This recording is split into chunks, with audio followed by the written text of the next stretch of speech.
Well, birthright citizenship case in front of the Supreme Court. Really, two issues: the issue of birthright citizenship and these national injunctions.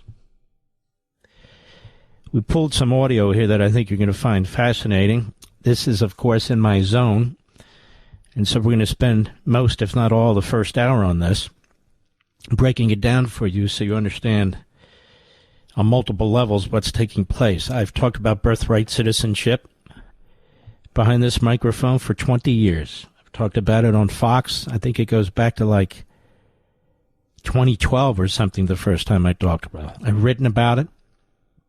It's all the basic information that has been used in the public square is information that I researched, analyzed, developed, and discussed and wrote about. Now, we're going to approach this from multiple vantage points.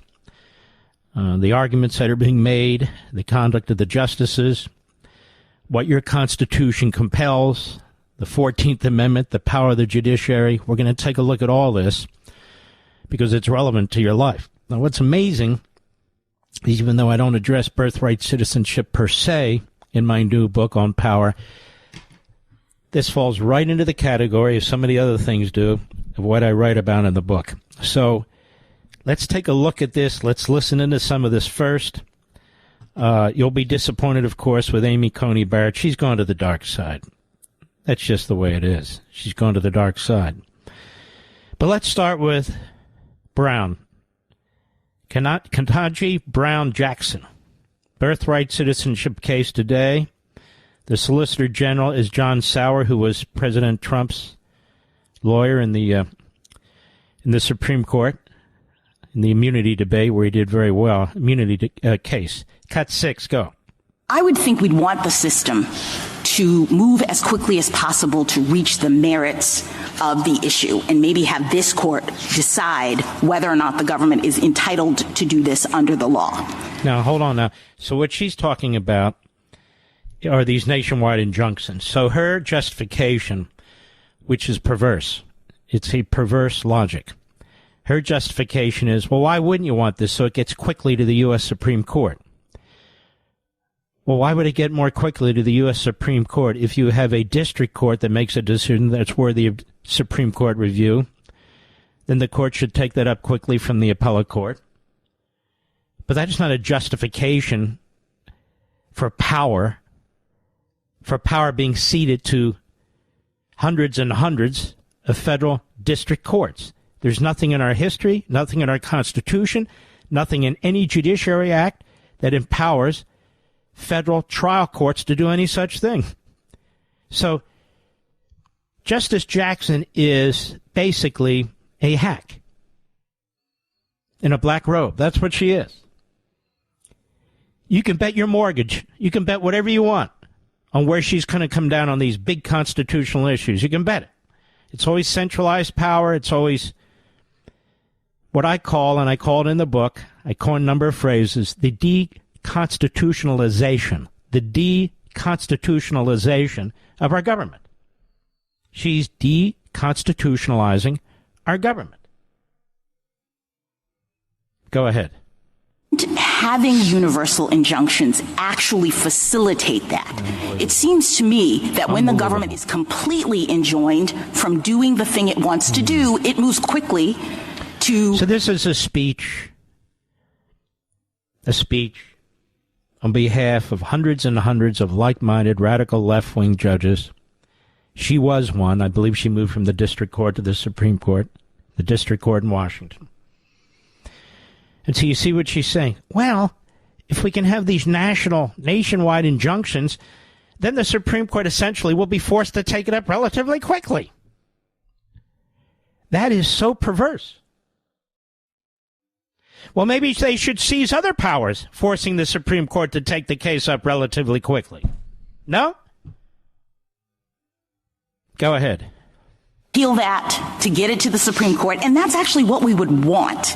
What I worry about is similar to what Justice Kagan points out, is that if the government is saying no lower court can completely enjoin it, it actually means that the government just keeps on doing the purportedly unlawful thing, and it delays the ability for this court to reach the underlying issue. Now, what did she just say? She just said, with a national injunction, we'll get to the Supreme Court more quickly. Then she says, the problem with this is if a lower court is restricted to their district, which is what they're supposed to be, then the government just keeps doing whatever it wants. Maybe it's an unlawful thing. Well, why is that? The Supreme Court can still take up the appeal from the appellate court, the circuit court, whether it's in a district court. You don't need a district court having a national injunction. In fact, I would argue, contrary to her logic, that if you have a district court where the government is basically continuing to do illegal things, as she puts it, why wouldn't you? The case comes up to the appellate court and then goes to the Supreme Court. So listen to me carefully. I'm trying to explain this in plain English. You have a district court. They put in an injunction in the district court. They believe what the government's doing is illegal, but the government continues to do it in all the other districts. So you appeal the district court decision if you're an attorney, and you take it to the circuit court. There's not 700 circuit courts. And then from the circuit court, then you can go to the Supreme Court. So if the Supreme Court's worried that in all these other federal districts or all these other circuits, the government's violating the law, it still can take up the case. It takes up the case from the district to the circuit to the Supreme Court. None of that changes. None of it. The absurdity of what she's arguing, and Kagan, they got the three stooges in on this. They're trying to get the fourth stooge. The four women on the court. They're trying to get Barrett. Probably will.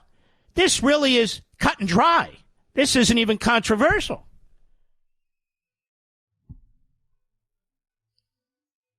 Let's go to Clarence Thomas. Cut 7. Go. General, when were the first universal injunctions used?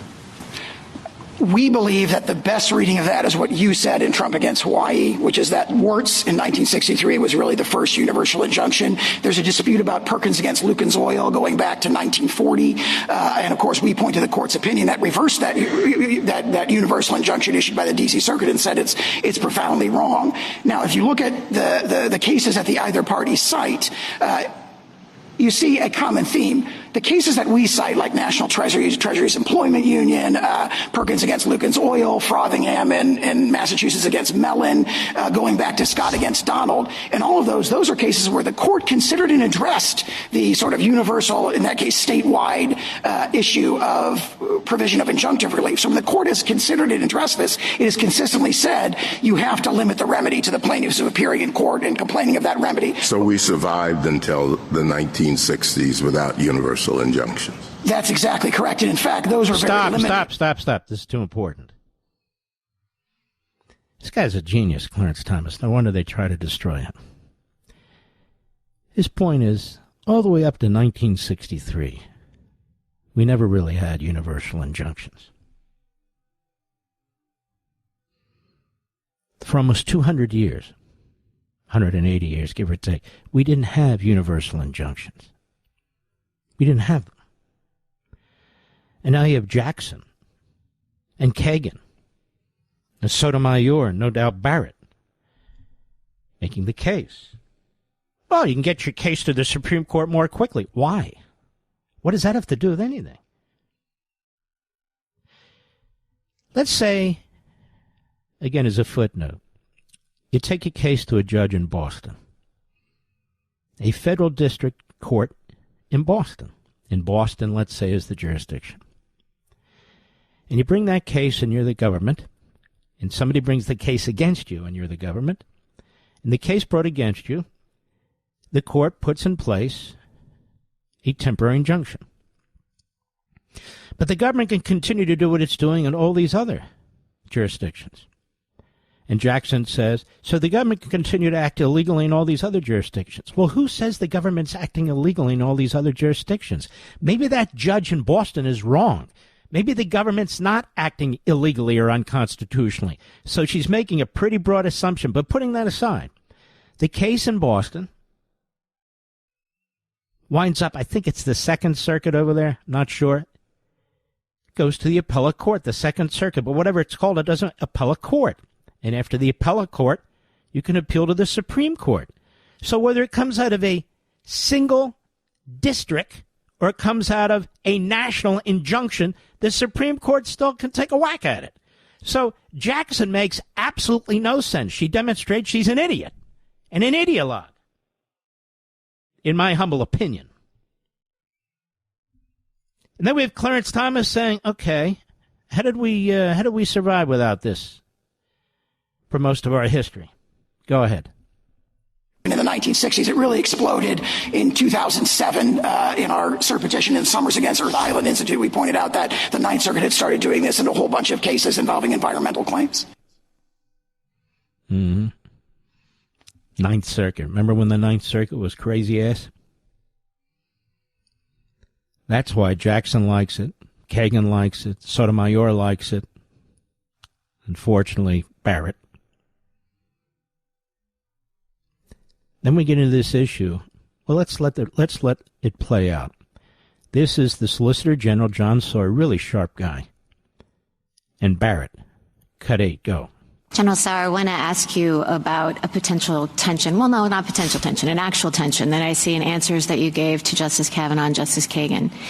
You resisted Justice Kagan when she asked you whether the government would obey within the Second Circuit a precedent. I'm distinguishing between opinions and judgments here. Did I understand you correctly to tell Justice Kagan that the government wanted to reserve its right to maybe not follow a Second Circuit precedent, say, in New York, because you might disagree with the opinion? Our general practice is to respect those precedents, but there are circumstances when it is not a categorical practice. It is, and that is not this administration's practice or the longstanding practice of the federal government. And I'm not talking about in the Fourth Circuit, are you going to respect a Second Circuit? I'm talking about within the Second Circuit. And can you say, is that this administration's practice or a longstanding one? As I understand it, longstanding policy of the Department of Justice. Yes, that we generally, as it was phrased to me, generally respect circuit precedent, but not necessarily in every case. And some examples might be a situation where we're litigating to try and get that circuit precedent overruled and so forth. Well, okay, so I'm not talking about a situation in which, you know, the Second Circuit has a case from 1955 and you think it's time for it to be challenged. That's not what I'm talking about. I'm talking about in this kind of situation. I'm talking about this week the Second Circuit holds that the executive order is unconstitutional, and then what do you do the next day or the next week? Generally, we follow those. So you're still saying generally? Yes. And you still think that it's... Well, I'll tell you why he's saying generally, Justice. Because the extent to which you people in the courts, particularly the activists on the circuit courts, and particularly activists on the Supreme Court, have taken the judiciary is way out of bounds from the constitutional construct. That's what he's saying or trying to say. The circuit issues a ruling, right? Let's say the circuit issues a ruling. An emergency hearing gets to the circuit, goes from the district court to the circuit, and let's say it involves national security. Let's say it involves something about a battlefield decision or a military decision by the president. And the circuit, and look, this isn't even beyond imagination. It's going on in Israel right now with their out-of-control courts, and we're getting close. We're getting close with the pullback of the planes from Venezuela filled with, or I should say El Salvador, filled with Venezuelan criminals. And let's say the Second Circuit says, no, Mr. President, this is the way that's to be handled in the battle and so forth. And he's saying we reserve the right to reject that. There you have literally a conflict of the branches where the commander-in-chief, the executive branch, has by far the better constitutional argument. And she's saying, are you telling me you wouldn't comply with the order? Are you telling me you wouldn't comply with the... I wouldn't comply with an order that affected what's going on a battlefield or a military decision. Absolutely not. And she's appalled by that. So she seems to think the power of the courts are more powerful than the power of the Constitution. Well, judicial review, we get to make the final decision. Where the hell did that come from? An 1803 decision. That's not in the Constitution either. I'm just making the point that what the Solicitor General Sauer is saying is correct.